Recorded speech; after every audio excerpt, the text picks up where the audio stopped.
दिवस के रूप में मनाते हैं। जब हमारा देश 15 अगस्त 1947 को अंग्रेजी हुकूमत से आज़ाद हुआ तो उस समय भारत के पास अपना कोई संविधान नहीं था, लेकिन बाद में काफी सलाह मशवरे के बाद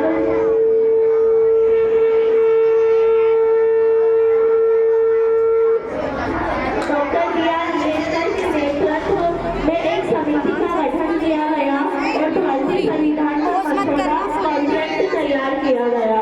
भारतीय संविधान के इस कॉन्ट्रैक्ट मसौदे में विधान परिषद में प्रस्तुत किया गया और 26 नवंबर 1949 में इसे अपनाया गया, लेकिन 26 जनवरी 1950 में इसे लागू किया गया।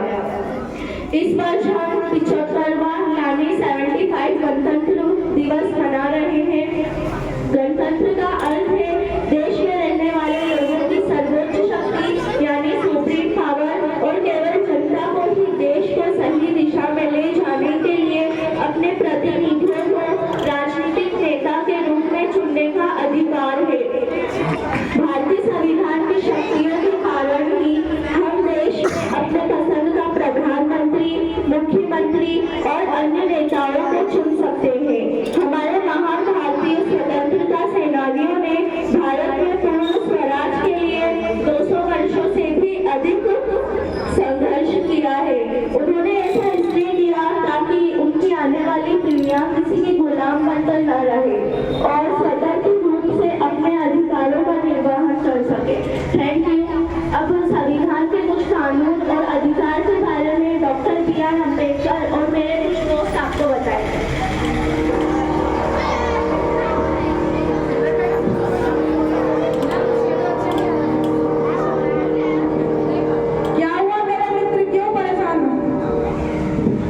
आजाद भारत में मेरे लोग खुद को आजादी महसूस नहीं कर रहा हूँ क्योंकि मुझे अपने अधिकारों के बारे में कुछ जानकारी नहीं है।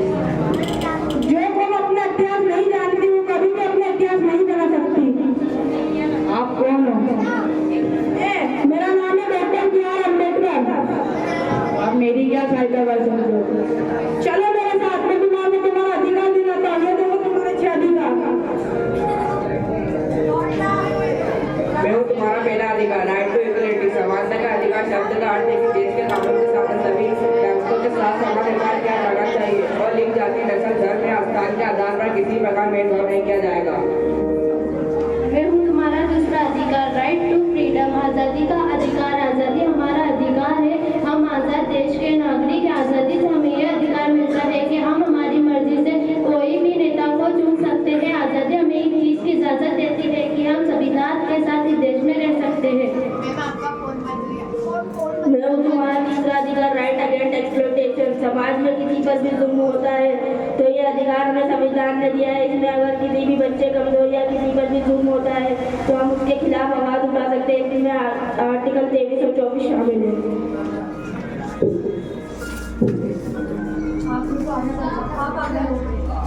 मैं हूँ तुम्हारा चौथा अधिकार, राइट टू फ्रीडम लीगल। आज़ादी हमें ये इजाज़त देती है कि हम अपने धर्म को अपनी सभ्यता के हिसाब से रह सकते हैं। आर्टिकल 25 हमको ये समझाता है कि हम अपने धर्म को अपने हिसाब से बना सकते हैं। आर्टिकल 26 हमको ये समझाता है कि हम अपने धर्म के लिए किसी भी तरह का भुगतान न करेंगे।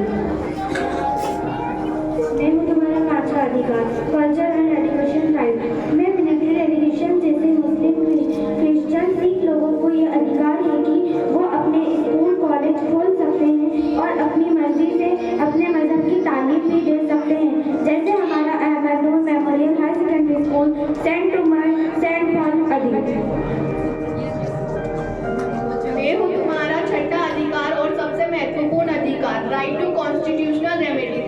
यह हमारे बाकी मौलिक अधिकारों का संरक्षण है। Right to constitutional remedies part article number 32 में लिखा गया है, यदि राज्य द्वारा किसी भारतीय नागरिक के मौलिक अधिकारों का उल्लंघन होता है तो वो सीधे सुप्रीम कोर्ट भी जा सकता है।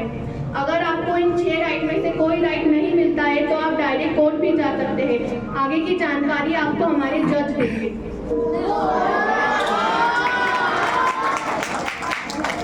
मैं हूँ द जज ऑफ लोअर कोर्ट यानी निचली अदालत। ये लगभग हर जिले में होते हैं। लगभग हर मामले में पहले हमें निचली अदालत में ही आना पड़ता है। ये अलग तरीके मामले की सुनवाई करता है। अगर आप मेरी बात से सहमत नहीं हो तो आप हाई कोर्ट भी जा सकते हैं।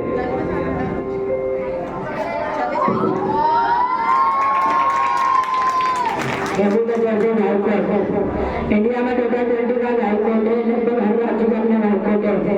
एमपी का मुख्य हाई कोर्ट जबलपुर में है, इसकी 2 ब्रांच है, एक इंदौर में एक ग्वालियर में। तो एक हाई कोर्ट में अपील कर सकता है। अगर तुम मेरी बात से सहमत नहीं हो तो तुम सुप्रीम कोर्ट जा सकते हो। I am the judge of Supreme Court. Supreme Court India का सबसे बड़ा कोर्ट है। सुप्रीम कोर्ट 1 अक्टूबर 1937 को बना था। सुप्रीम कोर्ट हमारे देश की राजधानी न्यू दिल्ली में स्थित है। इसके मुख्य जज को चीफ जस्टिस ऑफ इंडिया यानी भारत के मुख्य न्यायाधीश कहा जाता है। अगर राज्य सरकार और केंद्र सरकार के बीच कोई लड़ाई हो तो सुप्रीम कोर्ट इसे सुलझाता है। इस वक्त डीवाई चंद्रचूड़ हमारे देश के मुख्य जज है। सुप्रीम कोर्ट में टोटल 33 जजेस है। सुप्रीम कोर्ट हमारे फंडामेंटल राइट्स का गार्डियन मुहाफिज भी होता है और इसे संविधान का रक्षक भी कहा जाता है। मैं समझता हूँ कि कोई संविधान चाहे जितना भी अच्छा हो, बुरा साबित हो सकता है अगर उसका उपयोग करने वाले लोग बुरे हो, और एक संविधान चाहे जितना ही बुरा हो वो अच्छा साबित हो सकता है अगर उसका पालन करने वाले लोग अच्छे हों। आपका बहुत बहुत शुक्रिया डॉक्टर भीमराव जी। मुझको अपने अधिकारों के बारे में पता चल चुका है। अपने इस देश में इज्जत और आज़ादी के साथ रह सकता हूँ।